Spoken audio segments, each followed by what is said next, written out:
পেটটা ফেটে বের হয়ে দূরে গিয়ে ছিটকে পড়লো, তখন পর্যন্ত ওই বাচ্চা মারা যায় নাই। সুবহানাল্লাহ। কারণ কি, ওই বাচ্চার তখনও পর্যন্ত দুনিয়াতে তার রিজিক অবশিষ্ট ছিল। সুবহানাল্লাহ। প্রিয় ভাইয়েরা আমার, আমরা তো জানি আমাদের কাছে মৃত্যুর ফেরেশতা মালাকুল মউত জান কবজ করার জন্য চলে আসে, কিন্তু আপনারা হয়তো জানেনই না মৃত্যুর ফেরেশতা মালাকুল মউত আমাদের কাছে আসার আগে আর একজন ফেরেশতা কিন্তু আমাদের কাছে আসে। নাম কি বলেন তো? ফেরেশতার নাম হলো মিকাইল আলাইহিস সালাম। এই মিকাইল আলাইহিস সালাম যে বান্দার কাছে মালাকুল মউত একটু পরে আসবে, তার কাছে এসে বলে, ও আল্লাহর বান্দা, দুনিয়ার এই প্রান্ত হতে মাশরিক থেকে মাগরিব পর্যন্ত, পূর্ব থেকে পশ্চিম, উত্তর থেকে দক্ষিণ, তামাম দুনিয়া আমি তন্ন তন্ন করে খুঁজলাম, গোটা দুনিয়ার ভিতরে তোমার নামে বরাদ্দ হওয়া একটা চাউলের দানাও আমি খুঁজে পেলাম না। তার মানে হলো তোমার হায়াত দুনিয়াতে শেষ হয়ে গেছে। তোমার কাছে মালাকুল মউত আসবে জান কবজ করার জন্য। তোমার যদি একটা দানার মধ্যে তোমার নাম লেখা থাকতো, তাহলে তোমার মৃত্যু এখন হতো না। চলে সুবহানাল্লাহ। তার মানে আমরা জানলাম একটা চাউলের দানাও যদি আমাদের রিজিকে থাকে, আমাদের মৃত্যু হবে। এবার আসেন, এই রিজিকের স্তর সর্বমোট 4টা। ধরে বলেন কয়টা? 4টা। 1 নম্বর স্তর, রিজিকের সর্বনিম্ন স্তর, আমরা যেটাকে সর্বোচ্চ স্তর মনে করি, সেটা কি বলেন তো? বলেন। আরে টাকা পয়সা, তো টাকা পয়সাকে আমরা সব কিছু মনে করি না? আমরা টাকা পয়সাকে সব মনে করি টাকা পয়সাই আসল রিজিক।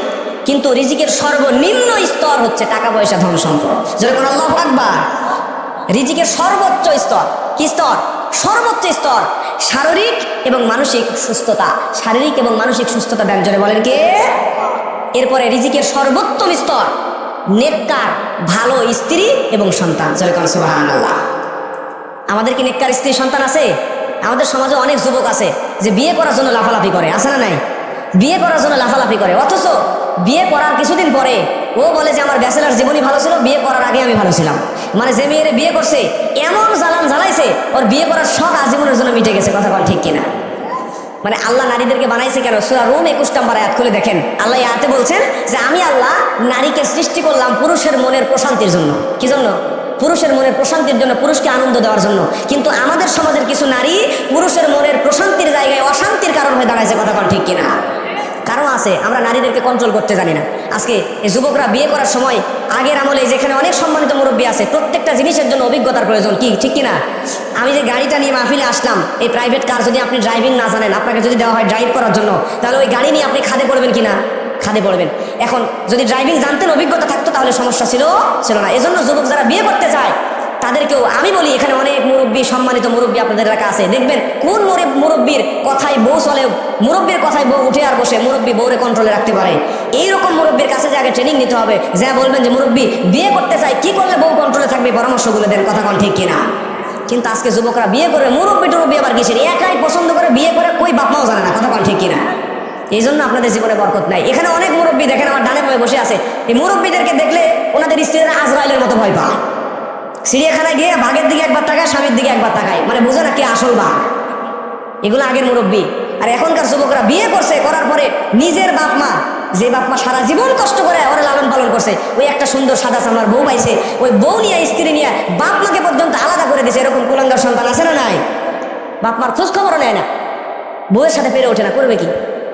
এজন্য অভিজ্ঞতার দরকার। আর দুনিয়াতে দাম্পত্য জীবনে যদি সুখী হতে চান, তাহলে দুনিয়াতে সবচাইতে সুখী মানুষ ছিল মুহাম্মদ রাসূলুল্লাহ সাল্লাল্লাহু আলাইহি ওয়াসাল্লাম। এই যুবকরা একটা বিয়ে করে একজন স্ত্রীকে কন্ট্রোল করতে পারে না, অথচ মুহাম্মদ সাল্লাল্লাহু আলাইহি ওয়াসাল্লাম, আল্লাহর হাবিব সাল্লাল্লাহু আলাইহি ওয়াসাল্লাম 9 জন স্ত্রীকে একসঙ্গে কন্ট্রোলে রাখছেন। জোরে বলেন সুবহানাল্লাহ। প্রিয় ভাইয়েরা আমার, এর জন্য অভিজ্ঞতার প্রয়োজন আছে। দেখেন আল্লাহর হাবিব সাল্লাল্লাহু আলাইহি ওয়াসাল্লাম ব্যস্ততা সেরে বাড়ির মধ্যে আসছেন। বাড়ির মধ্যে আসার পরে নবীজির 9 জন বিবি একসঙ্গে চারিদিক থেকে ঘিরে নিলেন।